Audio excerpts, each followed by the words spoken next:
Hey guys, so honestly, I haven't posted anything in a while.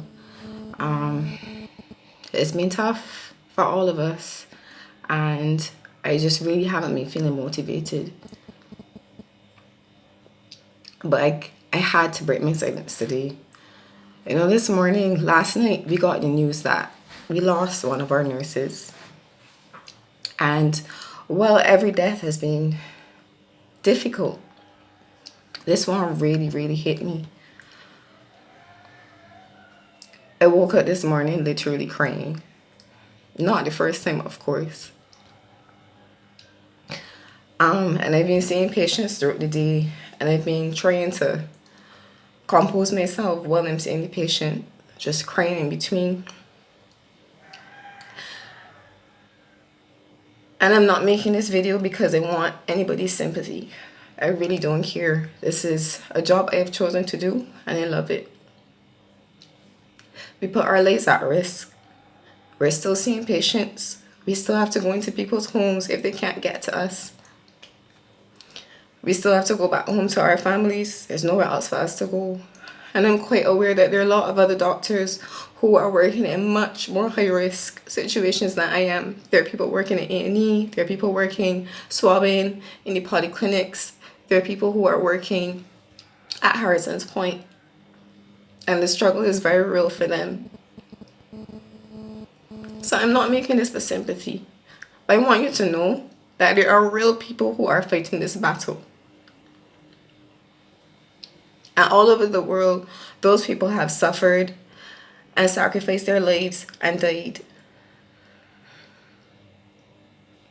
So before you get up to decide that you're going to slip through the back door at your hairdresser because you can't bear to pull your hair back in one, like I have done.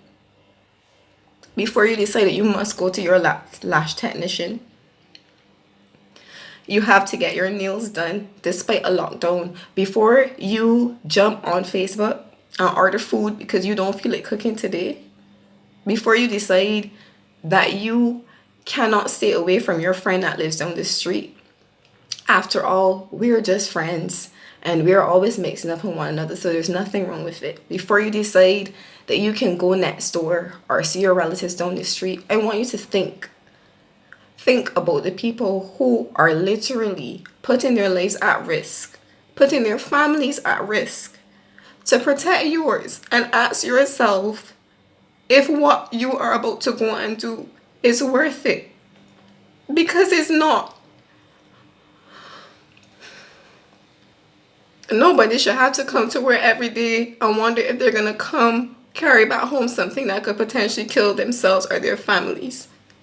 And it's not just doctors and nurses, it's cashiers. I know people who work as cashiers, who work as gas station attendants, who work in hospitality, who are scared, who are so afraid to go back home because they are exposed and they have to be out there.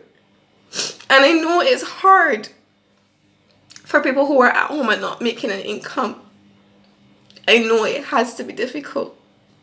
But you see all this running to the supermarket for everything, running at people that you don't need to be at, out in the street congregating, out on the beach on Sunday mornings or whenever you go, laughing and talking with people like nothing is happening, like people aren't dying, like there aren't people who are under severe stress trying to keep this country afloat. It has to stop.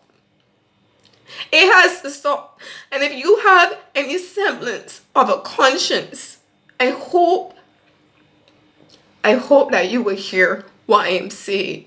Every time that you get to leave home, I don't care who it is to go to, who it is to see, what justification you have for it. Every time that you get up to leave home unnecessarily, you are putting somebody's life at risk and you are a part of the problem. And we are going to be stuck here longer than we need to be. Before you make that next bad decision, and yes, I said it, bad decision, selfish decision, I want you to think that yes, it is hard to stay at home and it's hard not to be able to enjoy the things that you are used to. But it is harder to watch people die. It's harder to watch people suffer. It's harder to not be able to access proper care for our patients because the system is overwhelmed. It is harder for those who are working 24/7 behind the scenes because things are so out of control. And I was with you. I was with a lot of people upset about how things were handled and government and all that. But we are way past that. We are at the point where this is because of what we are doing.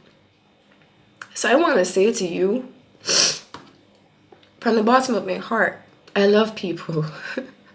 I love people. But I am deeply disappointed.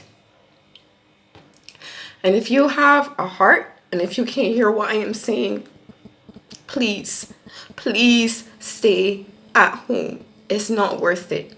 Please stay at home. Help us help you.